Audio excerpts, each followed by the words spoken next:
I'm Haley from Failbetter Games, and we're showing off Sunless Skies. What can you tell us about Sunless Skies? So, Sunless Skies is a gothic narrative adventure. It's set basically where Queen Victoria has decided that she is going to colonize space. So she has set up her empire there, and you get to play as the captain of a steam locomotive. And you get to make many interesting choices along the way as you discover and explore her empire in the sky. How does this fit into the previous game, Fallen London and Sunless Seas? So all of our games take place in the same world, and Sunless Skies is based in 1905, so sort of time has gone on since Fallen London and Sunless Sea. You don't need to have played any of our games to play it, by the way, but basically there's a lot of stories that are continued in Sunless Skies from both Fallen London and Sunless Sea, and you get to maybe explore some of the secrets that we've been hinting at for a while if you're a long-term player. It's definitely got much more of a sci-fi vibe. Has other themes like horror changed for this one? I will say horror is still very strong. Our writers are terrifying and give me nightmares. But a lot of people have said that Sunless Sea was kind of more Lovecraftian, whereas Sunless Skies is a bit more Jules Verne, and I think that's very accurate. It's definitely a bit more of an adventure, whereas Sunless Sea was more about loneliness and death and isolation. But there's so much to uncover in Sunless Skies because it's huge compared to Sunless Sea in the areas that you get to explore and the different variants and atmospheres. But the horror is still very strong. You can also still eat your crew. So we, mind that you get supplies at each port. But yeah, definitely terrifying, particularly because each region is entirely different from each other. People start out in the Reach, which is more of a frontier land. It's green, it's lush, and it's a little bit safer. Then there's Albion, which is like the London industry in the sky.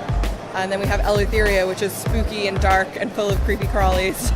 And the Blue Kingdom, which I won't say much about because there's a lot of lore attached to that. But as you continue on, you'll explore a lot of horrors, both in monsters and within the Empire.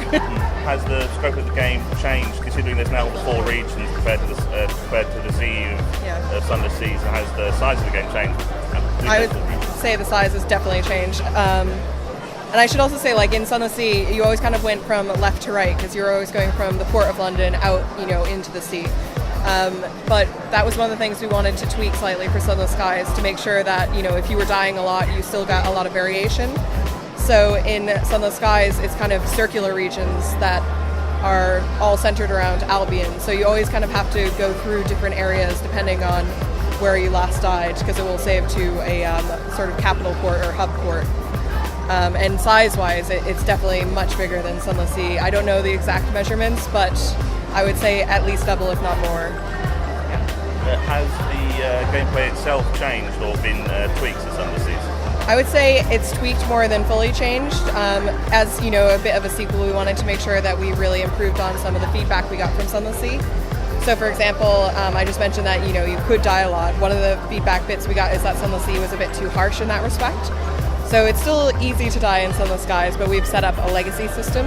So if your captain dies, basically you get some of their supplies, some of their ship parts, and you can basically create a legacy from captain to captain as you go on.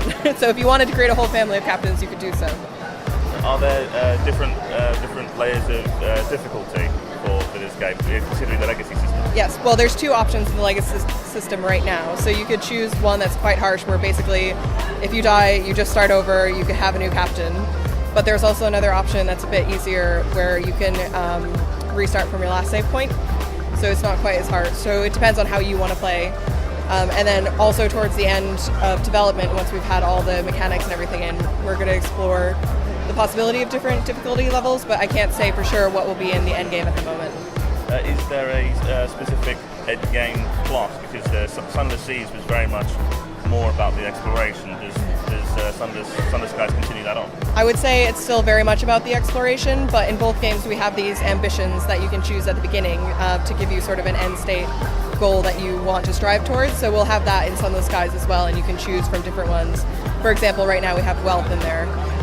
But I would say that there's definitely some good story payoff as you progress through the different regions in Sunless Skies, particularly if you're a long-time player. So there might be a bit of a reward, so to speak, from getting through all the regions within the story and that sort of satisfaction of knowing. Is there going to be any direct interactivity between the two versions? Like if you have both Sunless Seas and Sunless Skies, you get additional or bonus content? There's not at the moment because we really want to focus on making sure Sunless Skies feels really whole and complete before we investigate anything like that. Also, Sunless Sea players may have noticed in our Albion trailer that we show a clip of the Avid Horizon, which is sort of where you enter through from Sunless Sea, and you'll notice that it's broken. So there's definitely no going back. Once you're in the skies, you're there. So yeah, I can't say for sure if that will change at the moment, but currently no. So when's the game planned for release? End of September, which is rapidly approaching, but we're very excited about it, yeah. All right, thank you. Yeah, thank you.